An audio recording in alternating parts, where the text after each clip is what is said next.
Nous sommes mercredi 2 juillet 2025. Auditrices et auditeurs du studio Kalangu, bonsoir et bienvenue dans votre émission Le Niger sur Kalangu. À la présentation, je suis Aboubakar Sandana Kale et aujourd'hui je suis avec Mariam Adi. Bonsoir Mariam, comment vas-tu? Bonsoir Sanda, je vais bien et toi? Ça va très bien, alhamdulillah. Alors on passe aussi notre salam à ceux qui assirent de l'autre côté dans les coulisses. À le studio, c'est Issa Lawali à l'édition Moussa Hassana. Alors Sanda, quel est le menu du jour? Eh bien Mariam, comme d'habitude, aujourd'hui aussi nous avons prévu une bonne dose de musique 100% nigérienne pour le plaisir de nos auditeurs et auditrices. Ensuite, il y aura le loti avec le desk femme du studio Kalangu, la page sport, l'écho des régions qui nous amène à Terra où la campagne agricole 2025 s'est installée avec une séquence de sécheresse dès le début de la saison. Et dans la partie invitée du jour, nous suivrons un entretien avec Moussa Nasser, enseignant, président et fondateur de l'association Inclusion sans frontières multi-handicap.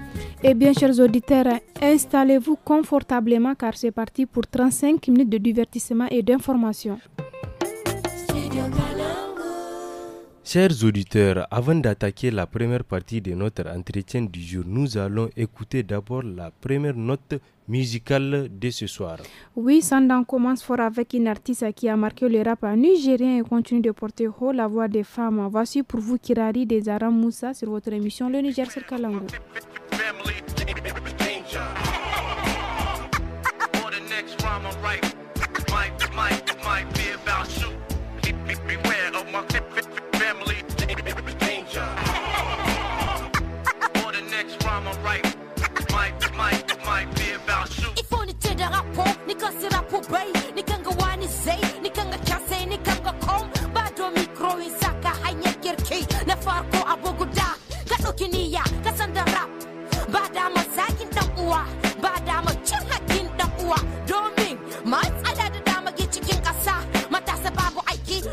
Babu magani mata karkara suna so ichi ba su da hutu babu mai kula da su amma ka zagi wane ka ɓaci wace ka san da rap shi zai sake rayuwar matasa hama ya sake iko ifo ni te da rapo shi mi suka mai da rap ko mi rap ta mai da su.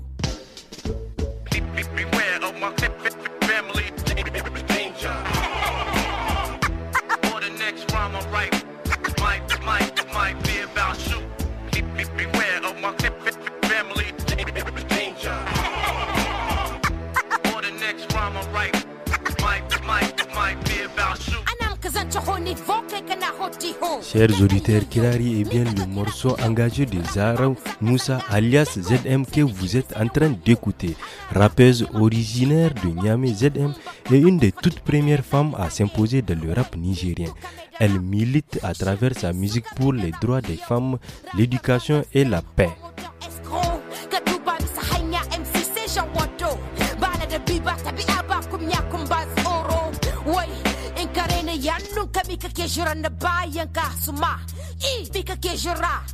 Wai mi ku ka mai da rap ko mi rap ta mai da ka ta saka manta galgashiya ha. Beware of my family danger. For the next rhyme I write might be about you.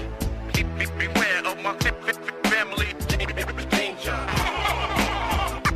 For the next rhyme I write might be about you. Chers auditeurs, après cette pause musicale, retour au studio pour la première partie de notre entretien du jour. Eh bien, Mariam, le 27 juin, c'était la journée internationale de la surdicité, lancée chaque année lors de l'anniversaire d'Hélène Keller, la célèbre revendicatrice sourde aveugle. Au Niger, malgré quelques avancées enregistrées, beaucoup reste encore à faire dans l'identification et la prise en charge de personnes sourdes et aveugles, selon Moussa Nasser, enseignant, président et fondateur de l'association Inclusion sans frontières multi-handicap. Dans la première partie de l'entretien qu'il nous a accordé, Moussa Nasser nous présente la situation de la surdicécité au Niger. Il est au micro de Mokhtar Hamadou. Depuis la création de ISF Multi-Handicap en 2019, nous avons donc avec nos propres moyens commencé à faire l'identification de ces personnes sourdes aveugles dans toutes les régions du Niger, donc c'est à travers nos sections. Actuellement, là où je parle, nous sommes à 112 personnes aveugles que nous avons identifiées, qui sont totalement sourdes et en même temps aveugles, parce qu'au niveau de la surdicité, donc c'est classé en 3 groupes. Vous avez des personnes qui n'entendent pas complètement et qui ne voient pas complètement. Donc c'est ça qu'on a identifié les 112 là. Toujours dans la surdicité, vous allez voir, il y a des personnes qui ne voient pas, mais qui entendent mal. Et il y a la troisième catégorie, des personnes qui n'entendent pas, mais qui sont des malvoyants. Monsieur le Président, est-ce qu'il y a une prise en charge adéquate à toutes ces personnes identifiées? Malheureusement, je vous ai dit que c'est avec nos propres moyens, que les cotisations de membres et quelques bonnes volontés ici au Niger et notre fédération internationale mondiale des personnes sourdes, que nous essayons donc avec certaines organisations pour un peu nous appuyer et apporter quelques contributions donc au niveau de ces personnes. Ici, donc, à travers les bonnes volontés, on arrive à sensibiliser quelques personnes pour qu'ils puissent donc le prendre en charge avec aussi les membres. Comment donc d'amener votre contribution, parce que c'est un handicap qui est rare et c'est un handicap qui est spécifique, qui a besoin beaucoup d'appui, beaucoup de protection. Donc c'est ça qu'effectivement que nous sommes en train donc de voir comment dans l'ensemble avec les communes et avec les autorités, comment les prendre en charge totalement. Parce que la prise en charge, je vous ai dit que c'est très très très difficile. Donc il faut beaucoup de moyens. Quand vous prenez d'autres pays comme Afrique du Sud, comme Ghana, vous allez voir que dans certaines localités, c'est même la commune qui le prend même en charge ce genre de personnes. Monsieur le Président, est-ce que vous travaillez avec le gouvernement ou bien son représentant en ce qui concerne l'identification, la prise en charge de ces personnes? Et effectivement, au niveau de nos régions, on collabore avec certaines directions. Auparavant, lorsque nous avons le ministère de la Population, on collabore donc avec les directions qui sont au niveau des sections. Donc, mais depuis qu'on a mélangé le ministère de la Population avec le ministère de la Santé, on n'a plus cette collaboration. Mais maintenant, alhamdoulilah, tout récemment, on vient encore de recréer notre ministère aussi de la Population qui s'occupe des personnes handicapées. Donc, nous allons aussi essayer de renoncer donc à cette collaboration, afin que toutes les régions ou tous les départements, qu'on puisse faire donc une réelle identification et leurs besoins aussi. Chers auditeurs, c'était là la première partie de notre entretien du jour. Avant de continuer la deuxième partie, nous allons vous laisser une fois de plus souffler en musique et cette fois-ci c'est avec le titre Kagani Kagani du groupe Mamaki Boy. Kagani, Kagani,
karaya sai an dage wanda ya bune dubale lansi gazi na rega man fetur gira ni ram duka mun tona gabara cikin mu ta kan daji da mu yi na kasan mu kamar ture wanda ya bune dubale lansi kagani wale lanka kagani wale lanka kagani wale lanka kagani wale lanka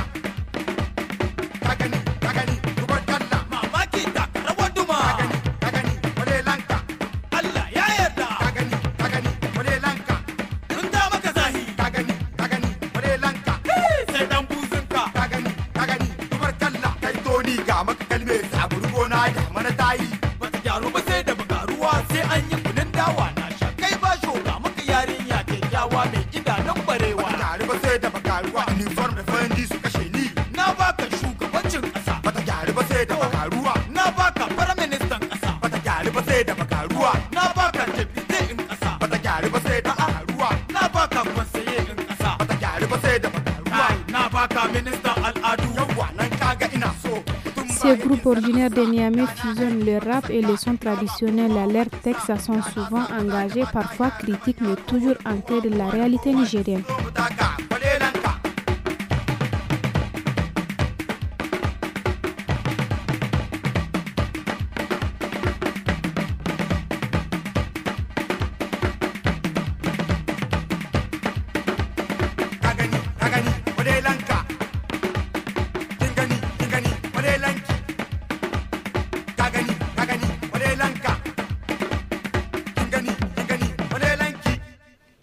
Retour au studio avec notre deuxième partie de l'entretien du jour. Dans la deuxième partie de l'entretien, le président de l'association Inclusion sans frontières multi-handicap, Moussa Nassera, parle de la complicité, de la surdécessité et les difficultés que rencontrent les personnes vivant avec cet handicap. Il est toujours au micro de Mokhtar Hamadou. Quelles sont les difficultés que rencontrent ces personnes? Les premières difficultés, il y a la communication. Quand on vous dit donc quelqu'un qui n'entend pas et qui ne voit pas, vous voyez donc c'est un peu difficile de communiquer avec lui. Surtout ceux qui sont nés comme ça. Mais par exemple quelqu'un qui est une personne handicapée visuelle, c'est après qu'il perd donc l'audition. Là on peut communiquer avec lui avec le braille. Ou bien quelqu'un qui n'entend pas et après il a perdu la vue. Vous voyez donc lui on peut communiquer avec lui avec la langue des signes. Ou bien tout en prenant la pompe de sa main, en traçant les lettres, il peut donc communiquer. Donc c'est la première chose, c'est ça, la communication qui est un peu difficile, il faut beaucoup de temps. Donc vous allez voir certains qui sont nés comme ça, pour passer donc des messages, parfois on utilise beaucoup des objets, ou bien en formant leur famille. Il faut d'abord former la famille, qui peut donc passer donc le message à travers ces gens. Deuxième difficulté, c'est des personnes, vraiment elles sont complètement isolées. Vous allez voir donc des personnes sourdes, aveugles, qui peuvent te faire 20 ans, 30 ans dans la chambre. Il ne sort pas, il est toujours dans la chambre. Il n'y a personne qui peut l'aider si ce n'est pas dans la famille où on l'amène donc à manger. S'il est malade, on ne sait même pas s'il est toujours couché. Ça, c'est aussi des difficultés parce qu'il n'a pas beaucoup de contact avec la population. Et quand vous prenez encore, il faut beaucoup l'assister. Presque 24 heures sur 24 heures. Nous avons beaucoup d'exemples où vous allez voir certaines personnes âgées qui sont sourdes, aveugles. C'est leurs enfants qui s'occupent d'eux. Vous allez voir un enfant, il va te dire que lui, il ne peut même pas faire 15 minutes, 20 minutes dehors sans retourner pour voir quelle est la situation de son papa ou bien de sa maman dans la chambre. Monsieur le Président, à présent, qu'attendez-vous du gouvernement et de ses partenaires pour la prise en charge totale de toutes ces personnes qui sont dans cette situation? Et maintenant, ce que nous attendons du gouvernement auprès de certains partenaires, c'est d'abord l'identification. Il faut que nous puissions donc avoir fait l'identification dans l'ensemble du Niger. Si nous connaissons donc le nombre de ces personnes, c'est en ce temps-là que nous allons, en collaboration avec l'État, essayer de former d'abord la famille de ces personnes-là sur la communication, surtout sur la prise en charge de ces personnes sourdes aveugles. Et puis, il faut aussi former les agents de santé, parce qu'il faut avoir des agents de santé qui peuvent donc venir régulièrement chez eux pour les consulter, pour voir s'ils sont malades ou bien s'ils n'ont pas quelque chose. Parce qu'il peut être malade et personne ne peut s'occuper de lui. Donc c'est seulement l'agent de santé qui devrait donc venir pour s'occuper de lui. Troisièmement, Vous avez vu donc avec la charte de la refondation là, dans l'article 27 où la mendicité est interdite. Ces genres de personnes-là ne peuvent pas mendier, ne peuvent pas travailler. Donc ils sont généralement toujours à la maison. Donc vraiment il faut une forte protection sociale. Il faut un accompagnement donc très fort du gouvernement, des autorités, des partenaires, afin qu'on puisse donc appuyer ces personnes-là. Je vous ai dit que dans certains pays, vous allez voir que certains gouvernements même octroient un salaire minimum donc à ces genres de personnes, surtout que c'est un handicap rare. On ne trouve pas beaucoup de ces genres de personnes-là. Et tout récemment, nous aurions appris qu'à l'hôpital de référence, il y a eu un nouveau appareil qui détecte les enfants sourds de la naissance. Est-ce que c'est une révolution? Est-ce que c'est une innovation? En tout cas, c'est une innovation et ça va beaucoup nous aider donc dans l'identification. Parce que beaucoup des enfants qui sont aveugles, généralement, ils n'entendent pas bien.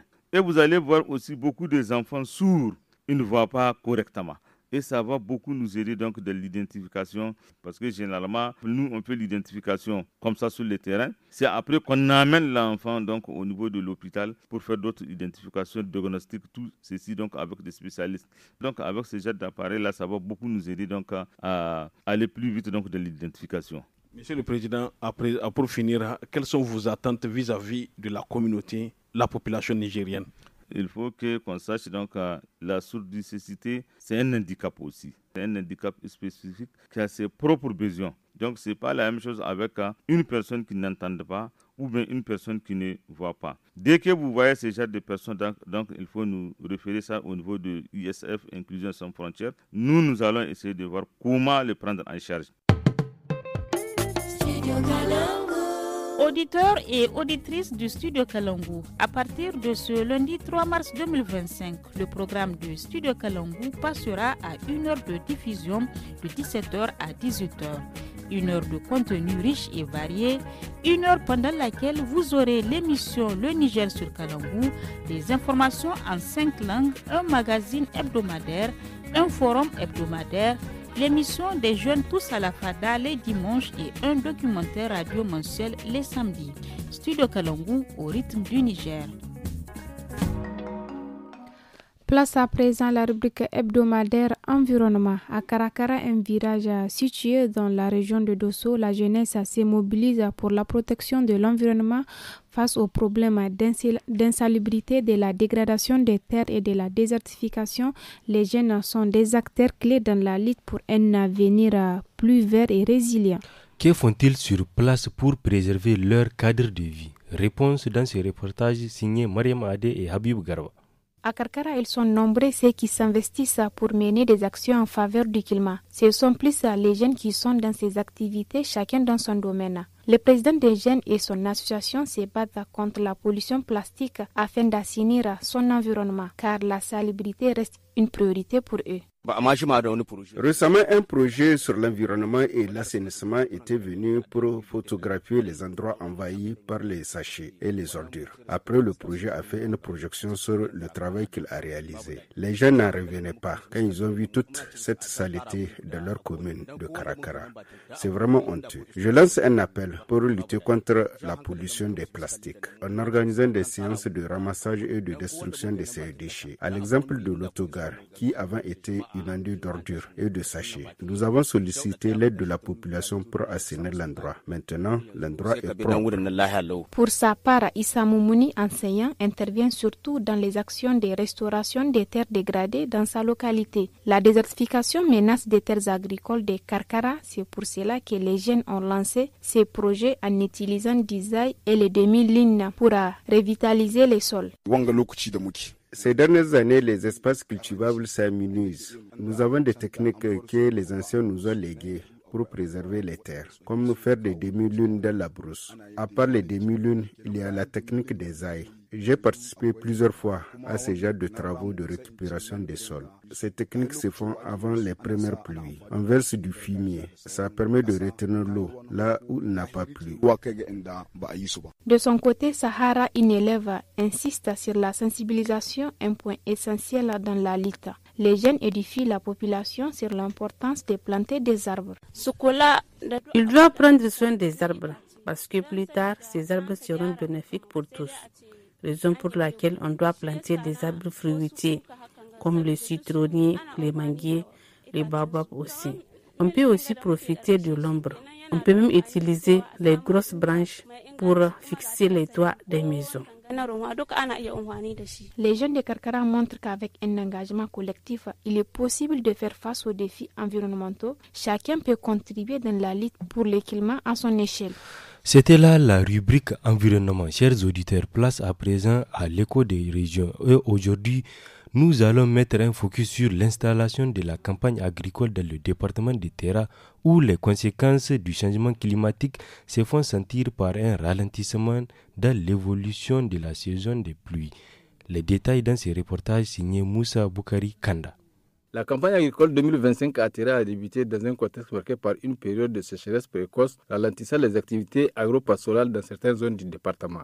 Le chef de la station météorologique locale, Inoussama Dakouale, a apporté des explications sur ce phénomène climatique et formulé des recommandations pour y faire face. Le cumul pluviométrique sera excédentaire par rapport à l'année passée 2024, mais qui ont presque le même profil. Ici à Terra, la campagne devrait s'installer du 14 mai au 4 juin. Nous sommes dans la normale parce qu'on a dit un peu précoce à normal. On a dépassé le précoce, maintenant on est dans la normale. La saison pour nous à Terra s'est déjà installée.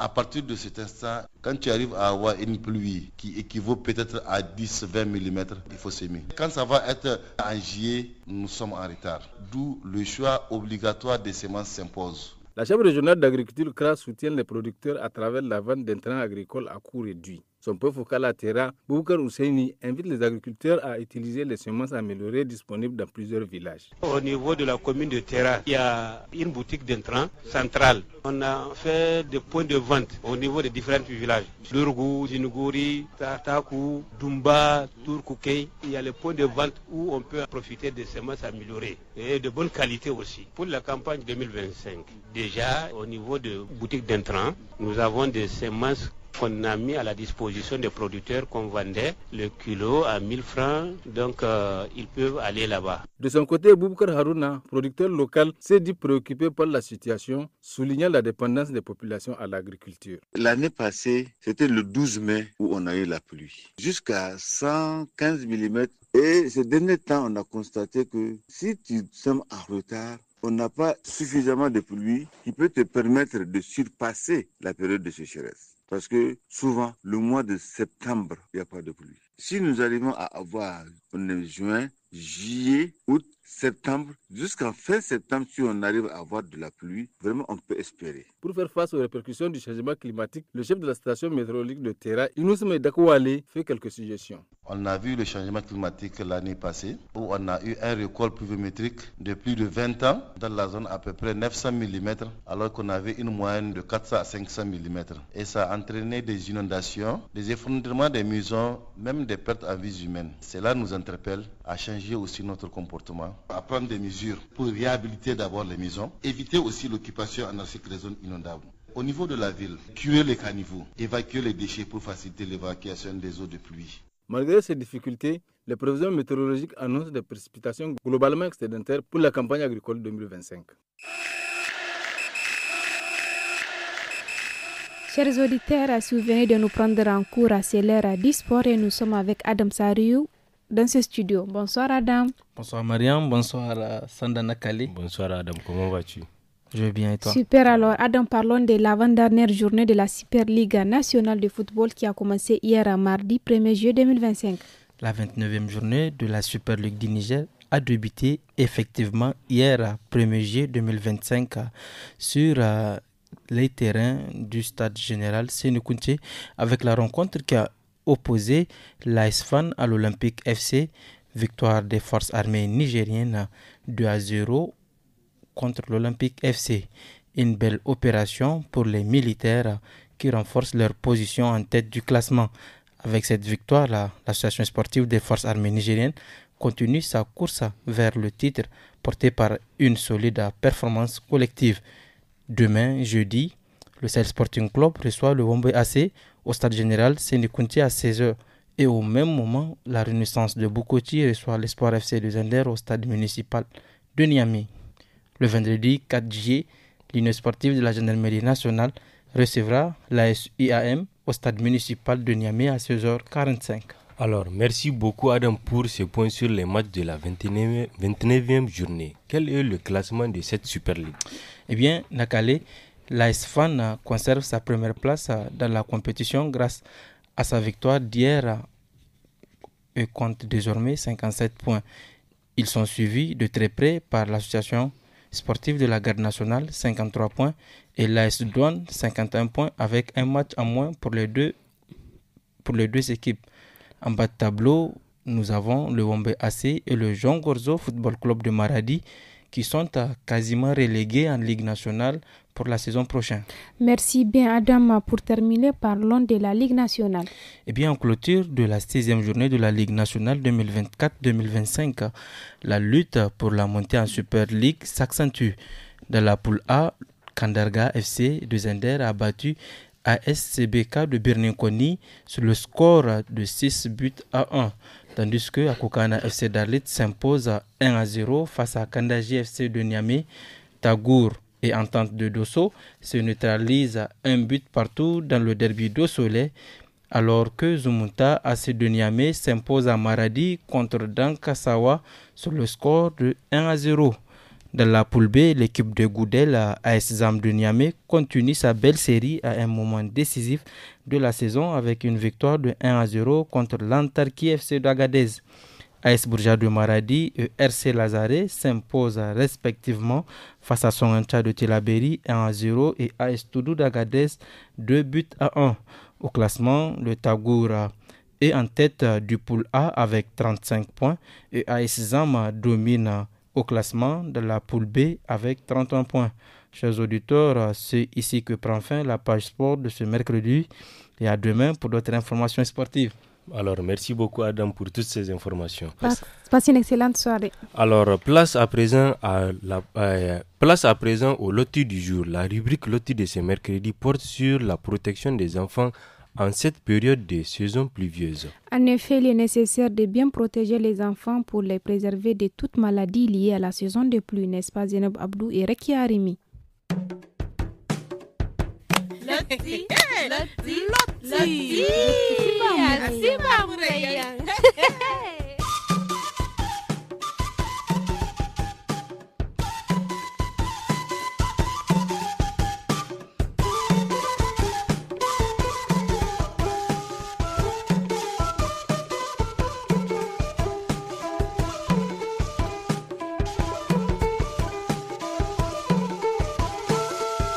Nana, manci adinan no goga digi sabai ga zuwin dora. Kwai ne mu kwai sita musi. Lalle barira, fonda kayan jina. Ni di matkan hadanan hangag sandinda. Asiba kwai da yanno ba yi nora. Amma to zan ka gaba no. Irkwai beri gurgasin. Mata no ni tega sanno woki da. Nisi bai kan yeno ga fonda te fulan zamai dorai se. Hey, fulan zamai mu gonda dori no. Hai kunno borg manindo. Hey, fura dinnan nima. Hanadin hane. Mantinin no kaga fa ba keke ga gane ni izo mi na sin da bani agoga koto ni dirnyan no aga koran yadin mono ni nay dabu mate no ay te dirnyan hanadin ga ay mil kan ay ba ga jan ay izo amma ifono kan mi na doro sanni newo loktora manne ni se kan ganda dori lalu kan se igine pneumonia gomi na ga fulan zamai doro ne bai hanadin hane loktora man doro sabilo ce seno a masabilo ki nise wala masiki nise wadin man hima ni min zankainan imigente aman ne nise dori zaidin kulu ye ni no gate da koi sa koi ne irkoi beri hey adnan ka wasi ai min yumai ga kwai dan niga ni masi koi gijante hey hin suru man ti soho gina ni gi nyi mai no da wai na fatta yadin mono ni mi dan iga kwai kan gi wa da yeno koi ne mo wa kan iga ba anga nokati hargu kwai da fula kan gibon ai dabu yadin mono nimdan ike yi ga soset bai ne mo masidirnya kino radigo girbi nimi dabun da borgo wane kul ganan no nimi zan kai wada fulan zamai dorai kan yeno ga kate kwai ne mo ni si nyumai watu kulu a himano nimi nyumai sor follon girbi hinka kulu wadin wasa yadin no boro bor mi hagoi da doro ga ba nimi safar hino ai sifan da dorai din ma adanandi yaddan da ai koyin mo fondo goygol kisin to ma hagwai aikiro zama wallahi doraiwo ngaino ga kwanda irin hankan ga tika ga diyan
Kilawizi est bien le titre que vous êtes en train d'écouter. C'est bien le titre de Tini Bionia qui malheureusement nous a quittés hier. Que son âme repose en paix. Amen. Auditeurs et auditrices du studio Kalangu, nous sommes à la fin de votre émission Les Niger sur Kalangu. À la présentation, c'était Mariam Adé et moi-même Aboubakar Sandanakali. À la technique, c'était Issa Lawali et à l'édition Moussa Hassan. Merci, excellente soirée à tous.